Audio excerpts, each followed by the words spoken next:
¿quién necesita a Dios? ¿Quién necesita a Dios? Eh, yo quiero realmente pedirle que esta mañana usted me siga, no se me duerma. Si tiene un café ahí, si tiene un jugo de naranja, lo que sea, manténgase lo más despierto, lo más despierta posible, porque hoy vamos a empezar una serie que en esta ocasión y en esta mañana va a ser un poco más filosófica que bíblica, ¿ok? Va a ser un poco más filosófica que bíblica. Entonces, yo quiero que hoy usted me siga, me dé pelota y aunque se esté aburriendo, haga cara como de que está súper interesado, súper interesada. Pero esta es la base mediante la cual vamos a empezar esta serie de charlas. La pregunta es, ¿todavía el mundo necesita a Dios? ¿Todavía el mundo necesita a Dios? Y realmente, ¿quién lo necesita? ¿Quién está verdaderamente necesitando a Dios? Algunos dicen que sí, Dios es necesario en el mundo, pero no siempre viven como si fuera necesario. El mundo, la mayor parte de la gente dice que necesitan a Dios, pero viven como si no lo necesitaran. Y esto es importante. Algunos otros dicen efectivamente que no, que el mundo no necesita a Dios, que Dios era un mito y que era un cuento de hadas y que en realidad no lo necesitamos. Entonces, ¿quién necesita a Dios? Ojo, que yo hoy no quiero, y a lo largo de la charla usted me va a entender esto. eh, Veo que alguien está jugando bastante con la pantalla. Yo no sé si eso es algo que alguien está haciendo por ahí, pero muchas gracias por las ayudas visuales. Eh, ah, Usted va a ver que yo no voy a estar aquí atacando a los no creyentes, ni voy a estar atacando a los ateos o a las ateas, porque no es mi intención. La intención de nosotros no es decir que tenemos la razón y ellos están equivocados, pero estamos aquí la mayoría de nosotros porque queremos creer en Dios, porque realmente creemos que hay algo más allá. Entonces vamos a hacer algunas cosas que tienen que ver, o vamos a hablar un poquito de ateísmo, de agnosticismo y de cómo nosotros de vez en cuando estamos acercándonos más a una cosa que a la otra. ¿Qué está pasando con la gente y con el mundo hoy en cuanto a la espiritualidad y a lo religioso? ¿Qué es lo que está pasando en el mundo actualmente? Hace no demasiado tiempo, las personas pensaban que la iglesia y la religión eran la respuesta para todos los problemas de la vida. De hecho, hace no demasiado tiempo, en Costa Rica, las personas creían que la iglesia y que la religión era la respuesta para los problemas personales, familiares o nacionales. Pero eso poco a poco empezó a cambiar. Poco a poco empezamos a ver que la gente dejó de creer en que la iglesia, en que la fe, en que la religión es la verdadera solución para las cosas de la vida. Y cada vez más, de hecho, las estadísticas nos dicen que más o menos estamos alcanzando el 20% de la población costarricense que dice que Dios no es la solución, sino el problema, que la iglesia no es la solución, sino parte de los problemas, que la iglesia no trae soluciones, sino que trae divisiones, que trae más problemas que soluciones y que por lo tanto se alejan de la fe, de la religión o de la iglesia. Eso es lo que está sucediendo. Más que nunca, hoy la gente se aleja de la fe, se aleja de la religión y se aleja de la iglesia. Y por lo tanto, de alguna u otra manera, se alejan de Dios. Y esto es una realidad no solo de Costa Rica, sino mundial. Ojo, que realmente estoy intentando pintar un panorama muy introductorio de lo que es esto, pero de esto se puede hablar muchísimo. Vean, después, y esto lo he mencionado muchas veces, después del 11 de septiembre del 2001, algunos de ustedes ya estaban vivos, algunos estaban por nacer o naciendo. Yo ya estaba, si no me equivoco, en la universidad y me acabo de sentir roco, honestamente. Y recuerdo perfectamente ese día donde se ven los aviones estrellándose contra las Torres Gemelas. Y después de ese día, las dos siguientes semanas, las iglesias del planeta, pero sobre todo las iglesias de Estados Unidos, se fuliaron. Todas, es más, no solo las iglesias, las sinagogas el día viernes y que se hace el servicio de Shabbat el viernes y todos los servicios de prácticamente todas las religiones estaban absolutamente abarrotados y parecía ser que el atentado contra las Torres Gemelas había encendido un fervor religioso que no duró más de 2 semanas. Inmediatamente después de eso hubo un hombre, un neurocientífico y un estudioso del comportamiento humano escribió este libro que tienen en pantalla que yo me lo leí y es muy, muy, muy interesante. Este fue un bestseller por 33 semanas seguidas, 33 semanas seguidas. Sam Harris se llama el autor. El libro se llama El final de la fe, religión, terror y el futuro de la razón.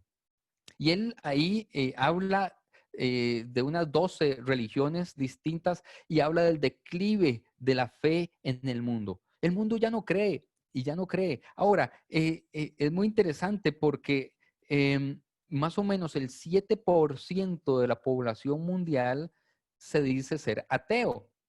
Más o menos el 7% de la población mundial se dice ser ateo, pero ese número sube al 20-25% en la mayor parte de Occidente. Sí se añaden ahí las personas que dicen, yo ni creo ni dejo de creer. Yo la verdad es que no tengo religión, pero creo en un poder superior. Yo no estoy afiliado a ninguna iglesia, a ninguna religión, pero yo supongo que hay un Dios creador. Pero aquí yo me hago más o menos mi propia forma de creer. Ahí más o menos se van acercando al 25%. Y entonces, cuando añadimos a esas personas, añadimos a estos. En Gringolandia le dicen los nones, ¿verdad? Los nons. No tiene nada que ver en español con pares y nones, o sea que algunos están emparejados y otros quedaron, ¿verdad? Sontos o nones. No tiene nada que ver con eso, pero es cuando usted está llenando las fórmulas de migración o de lo que sea, le pregunta si está afiliado, le pregunta si está afiliado a alguna religión, la gente pone no. No estoy afiliado a ninguna religión, pero soy creyente. No estoy afiliado, pero soy creyente. Esa es la situación mundial. Cada vez hay más personas nones que no están afiliadas a ninguna iglesia o que picotean de muchas iglesias, pero que se han ido alejando cada vez más de la realidad comunitaria, de la realidad espiritual, pero tienen una fe cada vez más personal, una fe cada vez más fabricada, una fe cada vez más como hechiza a la medida, y esto es la situación muy normal. Ahora, en Interludio tenemos muchísima de esa gente y de hecho nuestra iglesia abraza mucho a los nones y abraza mucho a las personas que dicen, yo no soy evangélico, yo no sé ni siquiera si soy cristiano, pero yo creo. Y aquí me gusta cómo hacen las cosas, así que aquí estoy. Así que bienvenidos a todos los nones también en Interludio. ¿Cómo son esas personas? Las personas que están en esa categoría, que no son ateos, no son ateas, pero que son no afiliados, dícese personas que dicen, yo nací católico, yo nací católica, pero honestamente yo ya no me considero católico, pero tampoco soy evangélico, pero tampoco soy protestante, pero tampoco soy bautista, pero tampoco soy arminiano ni metodista, yo nada más creo, soy un creyente. Entonces no son hostiles hacia la iglesia, no son hostiles hacia Dios, no están combatiendo contra Dios, no están agarrados para hacer desaparecer a Dios, si se pudiera, pero no están afiliados ni quieren estar afiliados con nada. O sea, la parte estructural de la religión la dejaron de un lado y se alejaron totalmente de eso. Entonces cuesta mucho que asistan, que pertenezcan, que se apunten, que colaboren y además van fabricando una religión, una fe muy, muy hechiza, ¿verdad?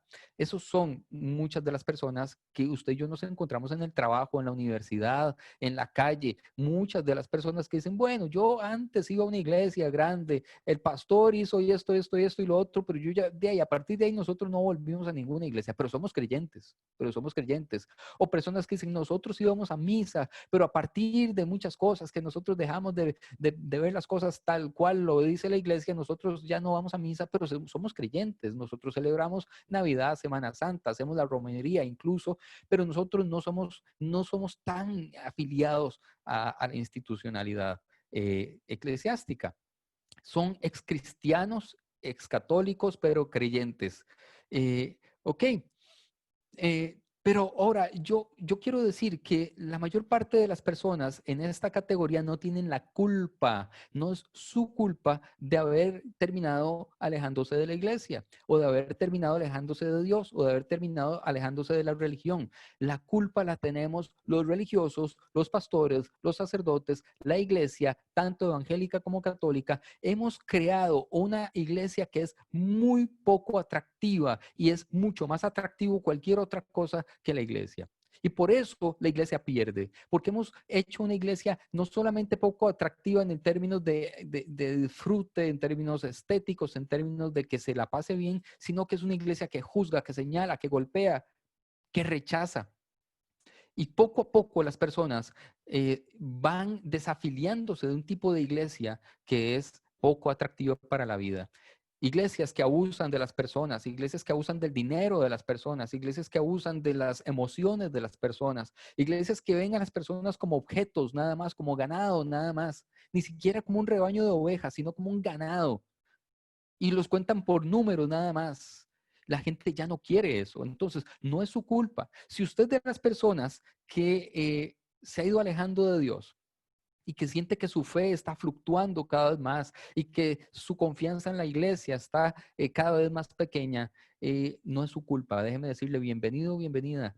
Aquí aceptamos a esas personas y no es su culpa, no las señalamos, sino que nos damos cuenta que es porque no hemos hecho un buen trabajo desde este lado de la moneda. No hemos hecho un buen trabajo y tenemos que tener el compromiso de mejorar esto. Ahora, a lo largo de toda esta serie, yo lo que quiero, mi objetivo principal, hace rato me estoy jalando el cable y se me está cayendo el micrófono, así que déjenme acomodarme. Mi objetivo principal es presentarles un cristianismo como nunca usted lo haya visto. Un cristianismo, no porque yo sea un genio ni porque yo tenga la verdad absoluta, sino porque vamos a darle la vuelta a las cosas para ver una perspectiva del cristianismo que probablemente usted nunca haya visto. Ok, entonces vamos a ver la siguiente imagen y para ser sincero, quiero pedirle a la persona que está haciendo dibujos que si lo haga subrayando las palabras que yo voy a mencionar. Gracias. ¿Cómo es el mundo poscristiano? ¿Cómo es ese mundo poscristiano? Es una sociedad enraizada en la historia, cultura y prácticas del cristianismo, donde las creencias religiosas del cristianismo están siendo rechazadas u olvidadas. Estamos viviendo lo que veíamos hace 20 o 30 años que estaba pasando en Europa, países que dejaron de ser creyentes enteros, países enteros que dejaron de ser creyentes. Una sociedad post-cristiana, donde sí, nuestras raíces latinoamericanas están ahí anquilosadas en el cristianismo después de la conquista, pero que esa fe, eso nada más es cultural ahora, es nada más un rito cultural, pero no hay fe verdadera en Dios. Y rechaza u olvida lo que es una relación personal con el Creador. Estamos en ese punto. Ahora, vean qué interesante esto. Las personas que no eran para nada como Jesús en la época de Jesús, querían estar con Jesús. Las personas totalmente distintas de Jesús. Las personas que no tenían ni idea de lo que iba a ser el cristianismo. Es más, las personas que no eran ni judías querían estar cerca de Jesús. Y esto es una diferencia enorme con la iglesia de hoy, porque las personas muy diferentes a la iglesia no quieren estar con la iglesia y por lo tanto no quieren acercarse de Jesús. Entonces, ¿qué era lo que tenía Jesús? ¿Qué era lo que hacía Jesús para, para atraer a las personas distintas? Lo que hacía y decía Jesús conectaba con los no creyentes, con los que eran diferentes a él. Eh, y realmente esto me llama mucho la atención porque la iglesia hace esfuerzos, invierte muchísimo dinero para intentar pescar gente, ¿verdad? para intentar convencer a la gente de que aquí estamos los buenos, de que nosotros somos buenísimos, de que esta iglesia es buenísima. De hecho, estoy casi seguro que la mayor parte de nosotros, si hemos llegado a alguna iglesia, alguien nos ha tenido que chantajear un poco para ir a esa iglesia. Cuando nos invitan a una iglesia es casi un chantaje, ¿cierto o no?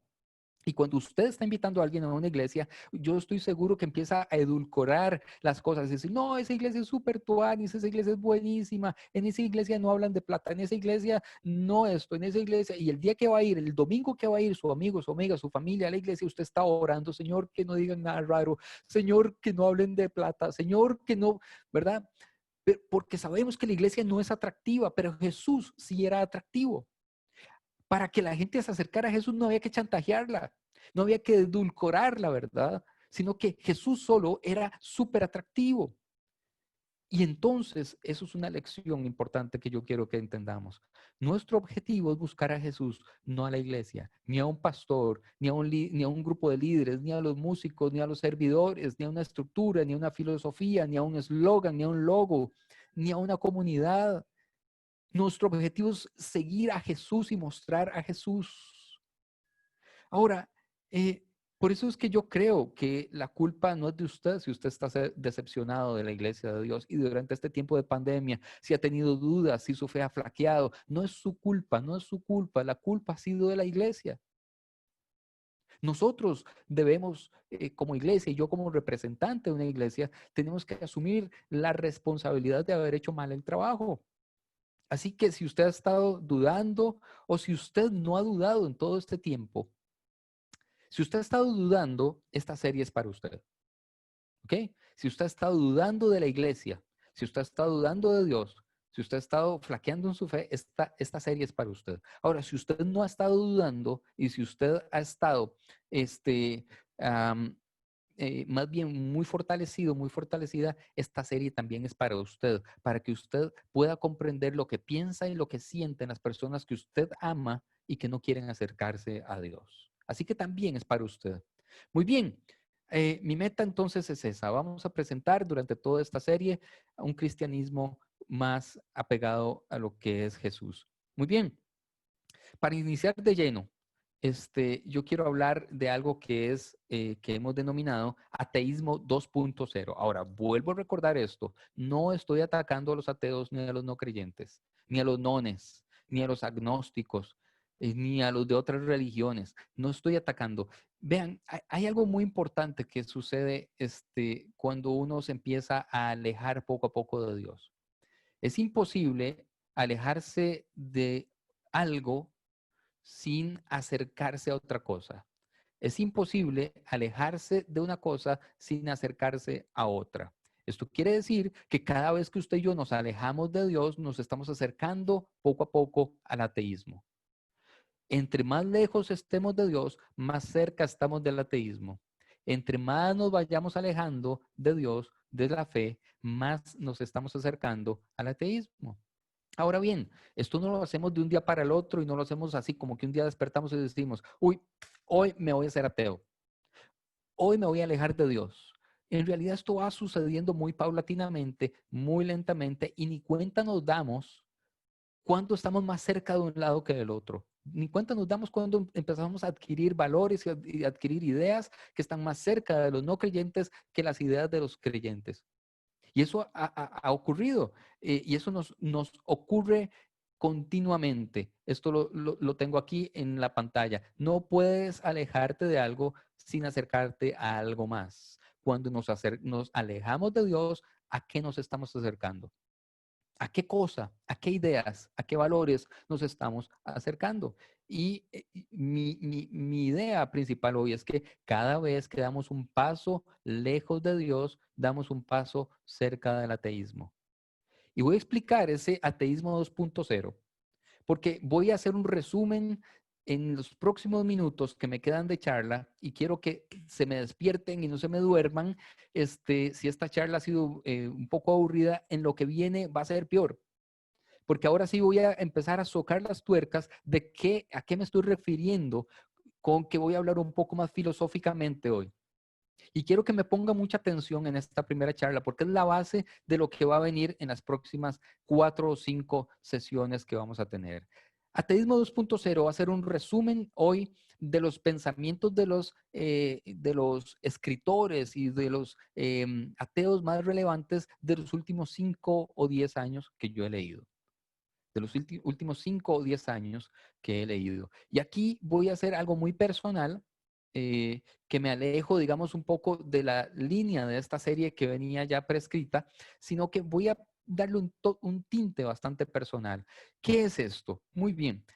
Vean, cuando agárrese y póngase los cinturones en este momento. Voy a hablar de tres ilusiones que usted y yo tenemos, tres ilusiones que nos deja a nosotros acercarnos al ateísmo. Tres ilusiones engañosas. Ojo, repito, no estoy criticando el ateísmo diciendo que tenemos la razón. Solo estoy mencionando y solo voy a mencionar los subproductos que nos va a dejar irnos alejando de Dios. Primera ilusión, primera ilusión.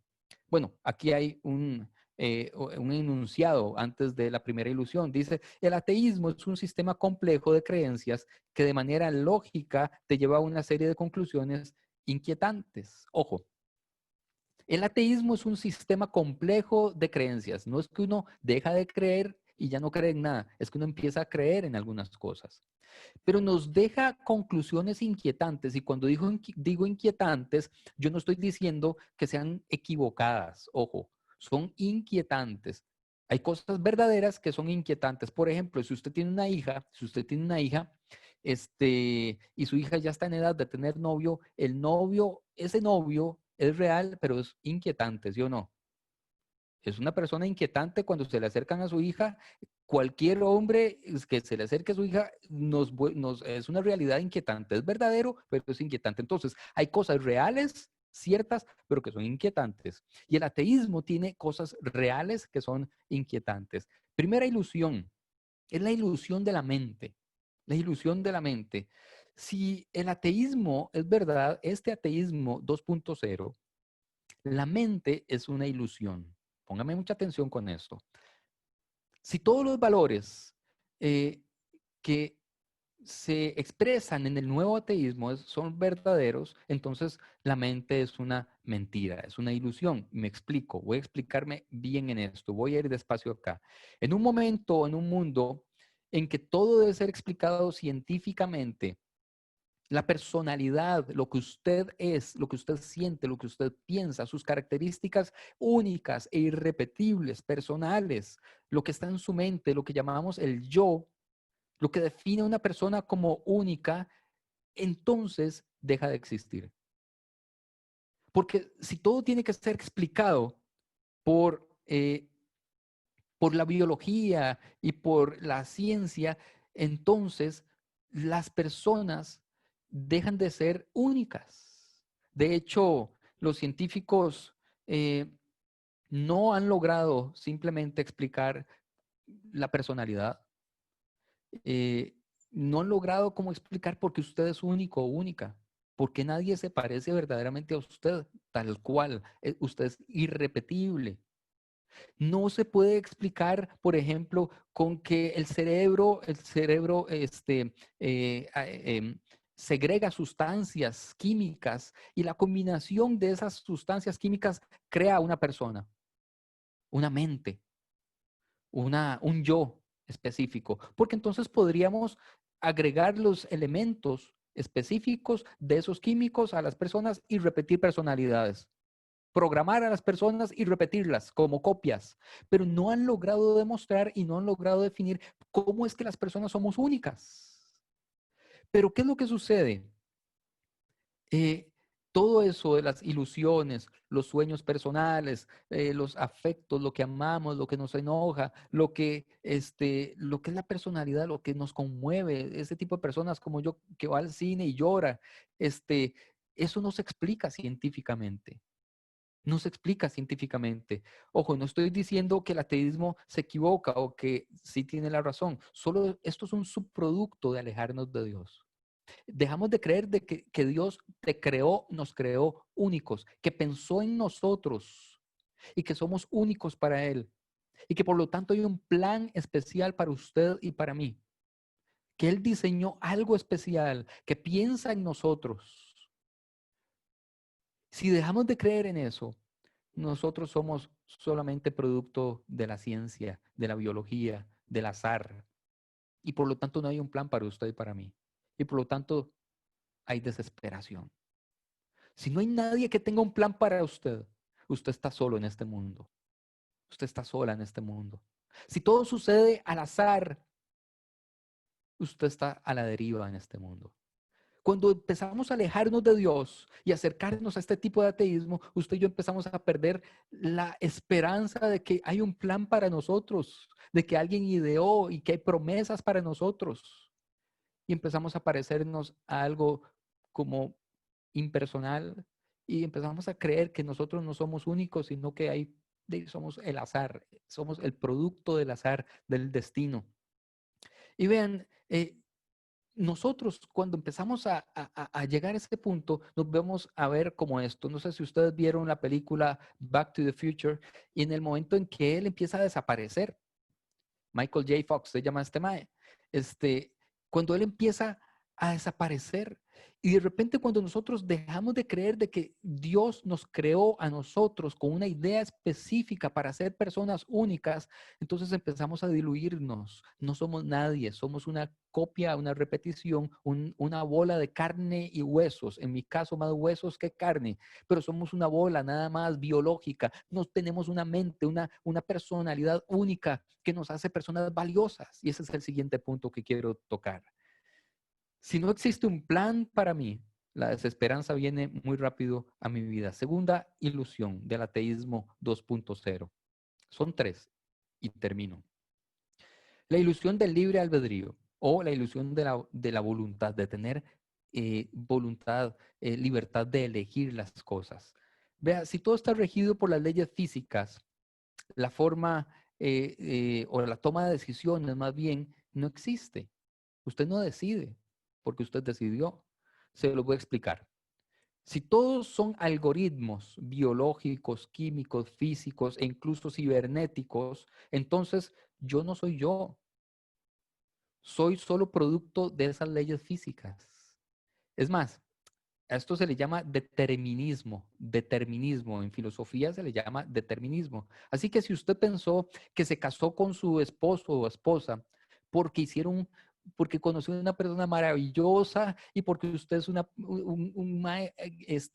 una persona maravillosa del cual se enamoró a alguien y usted se enamoró porque encontró a la pareja perfecta y juntos hicieron una historia maravillosa, el determinismo le dice, mae, todo era pura biología. Todo era pura biología. Ustedes no se enamoraron en realidad. Fue un destello químico del cerebro que le hizo creer para poderse reproducir, ¿verdad? Su cuerpo pensó, su mente, su cerebro, su biología pensó que esa persona era apta para reproducción nada más. Y entonces usted sintió un destello químico y a eso le llamamos enamorarnos. Entonces va jalando. Nosotros no nos hemos enamorado nunca de nadie y no elegimos a la pareja. Mi cuerpo, mi química, el algoritmo lo eligió por mí. Y eso se llama determinismo. Yo no escogí nada. Todo sucede porque la ciencia es así, porque la biología es así. Y entre más alejados de Dios estemos, más cerca de esta idea vamos a estar. Entonces, por supuesto, que creer que amar es algo profundo, que casarse es una maravilla, que ser fiel para toda la vida es posible, cada vez interesa menos. Porque cada vez empezamos a creer que nosotros no elegimos amar, que que el matrimonio es una fábula de la Biblia, un mito, que ser fiel es imposible y cada vez empezamos a creer más que esto de estar con una persona se reduce a sexualidad y compañía. Se reduce a sexualidad y compañía. ¿Se les parece mucho a lo que vemos en el mundo hoy en día? Claro, las personas ya no quieren comprometerse con casarse, ya no quieren comprometerse a largo plazo, ya no quieren enamorarse, ya no quieren sentir nada porque piensan que eso no vale la pena porque era un mito, eso es mentira. Todo se reduce a acompañarnos un rato, a estar juntos y a tener sexo. Y entonces, entre más nos vamos alejando de la realidad de Dios, más nos vamos acercando a los valores de este ateísmo 2.0. Si Dios no tiene un plan para mí, y si mis decisiones son pura biología, entonces pocas cosas valen la pena realmente. Vamos a reducir todo a pura sexualidad y nada más que eso. Tercera ilusión y última. Tercera ilusión y última. La ilusión del valor.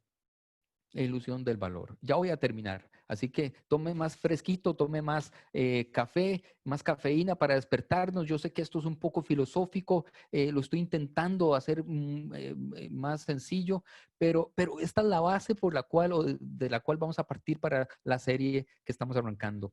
Entonces, la ilusión del valor, y con esto termino. En un mundo donde todo es el resultado de leyes físicas, y todo se reduce a biología y química, el valor inherente de cada persona no existe. Es decir, si vamos a una tienda de celulares, si usted ocupa un celular y quiere comprar un iPhone, digamos que es un iPhone, yo tengo uno muy viejo, pero usted llega y dice, deme un iPhone, el último modelo. ¿A usted no le interesa la historia de ese iPhone? ¿A usted no le interesa si ha tenido traumas, si ha tenido dueños anteriores, si alguien ha tenido una relación muy cercana con el iPhone, si alguien lo amó antes, si alguien lo rechazó antes a ese iPhone? ¿De qué familia viene? O esta mañana, no, ayer en la mañana mi hija Paula, que descubrió a Siri, ahora le hace preguntas a Siri, conversa con Siri y le pregunta, Siri, ¿quién es tu papá? Las preguntas que usted y yo le hemos hecho a Siri, no se hagan los rusos que usted y yo le hemos hecho. ¿Dónde vive usted? ¿Quién es su esposo? ¿Quién es su esposa? Uno le hace esas preguntas a Siri, ¿verdad? Pues ella le estaba preguntando eso. Pero realmente es una máquina que no nos interesa su pasado. Nos interesa que sea el modelo y el color que usted y yo queremos. Bueno, eso sucede cuando nos empezamos a alejar de Dios con las personas. No nos interesa la gente. No nos interesa su pasado, no nos interesa si ha tenido vínculos cercanos, si ha tenido traumas. Nos interesan las personas porque nos sirven o no nos sirven. Porque encajan en lo que yo quiero o no encajan y las desecho y nada más. Eh, entonces volvemos a las personas un producto. Bueno, realmente las personas pierden ese valor intrínseco que tienen, un valor inherente que tenemos. Es decir, reducimos a las personas a meros objetos que podemos usar y tirar, cambiar o vender. En esta ilusión las cosas no tienen valor, nosotros les asignamos un valor.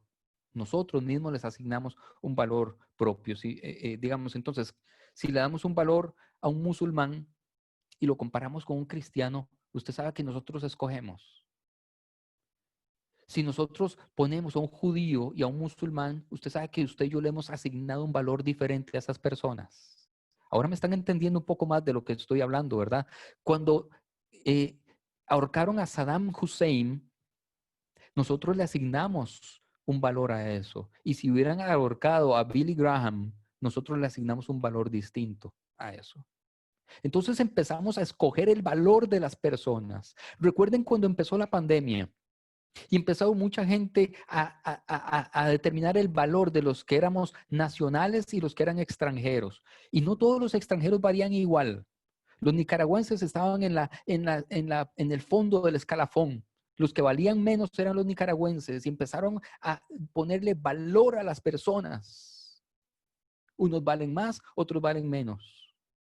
Cuando nos alejamos de la realidad de Dios, se nos olvida que Cristo pagó por cada uno de nosotros con precio de sangre, al mismo precio. Él no dijo, a estos una gota de sangre, a aquellos el resto de mi sangre. Él dijo, mi sangre es derramada por todos por igual. Por todos por igual. Entonces, claro, cuando empezamos a alejarnos de esta noción de la crucifixión, que es para todos, para todas, para todos, para todas, empezamos a ponerle valor propio a las cosas. Y yo determino quién vale y quién no vale.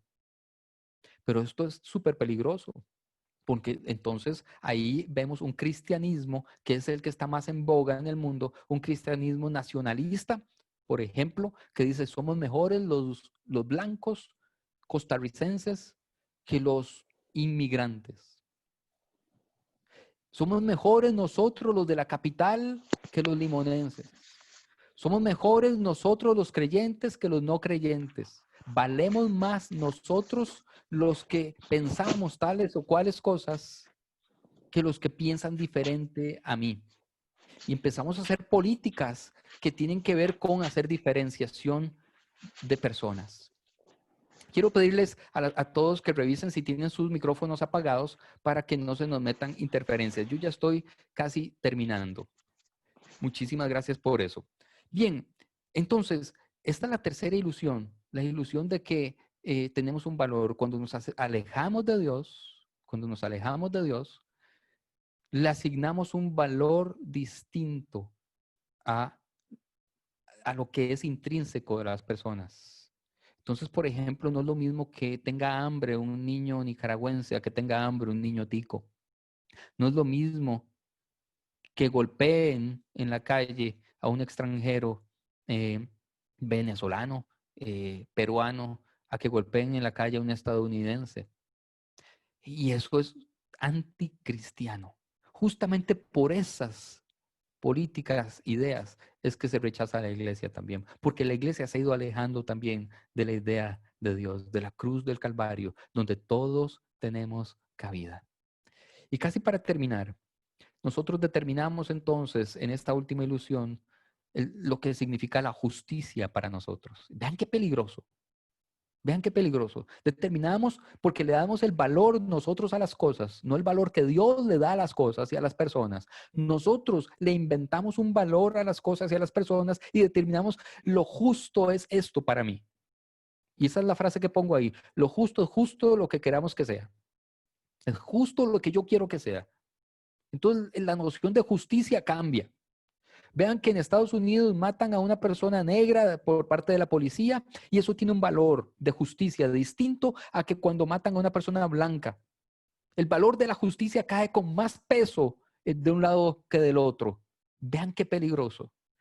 Esto es lo que de esto estamos hablando cuando hablamos de irnos acercando más al ateísmo que a los valores que Dios ha puesto en nuestro corazón. Así que yo quiero terminar finalmente pensando que si has perdido o estás perdiendo la fe en Dios, recordándote que no es tu culpa, que si has estado flaqueando en la fe, que si has estado pensando que Dios no existe o que Dios no es lo que te han vendido, que la iglesia es totalmente un fiasco, no es tu culpa. Quiero quitarte esa culpa de tu corazón y de tu mente. Ha sido la culpa de la misma iglesia.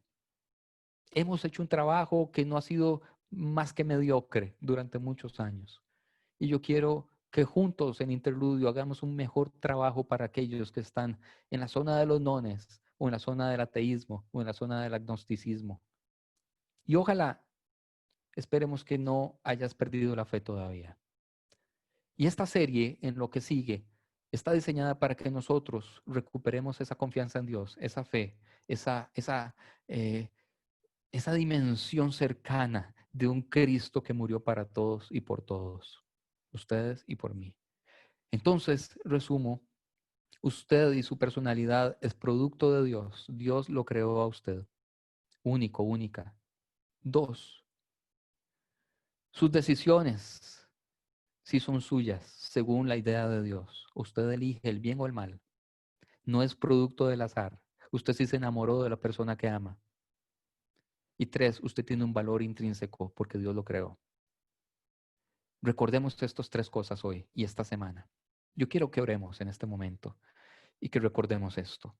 Señor, yo te pido que en este momento toques nuestro corazón de alguna manera, Señor, y nos recuerdes cuánto nos amas, lo que diste por nosotros en la cruz de Calvario, por todos nosotros, Señor.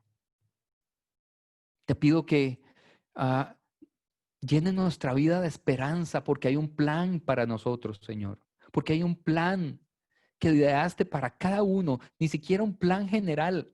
No es un plan maestro, es un plan específico, específico para cada uno con nombre y apellidos. Y tienes control de nuestra vida. Y hoy yo quiero volver a creer para volverme a entregar a ti, Señor, porque tu plan es mejor que el mío. Tú me creaste, tú me pensaste, tú me diseñaste y yo valgo. Y por eso mi vida es valiosa y tienes un plan para mí y yo quiero aceptarlo. En el nombre del Padre, del Hijo y del Espíritu Santo. Amén.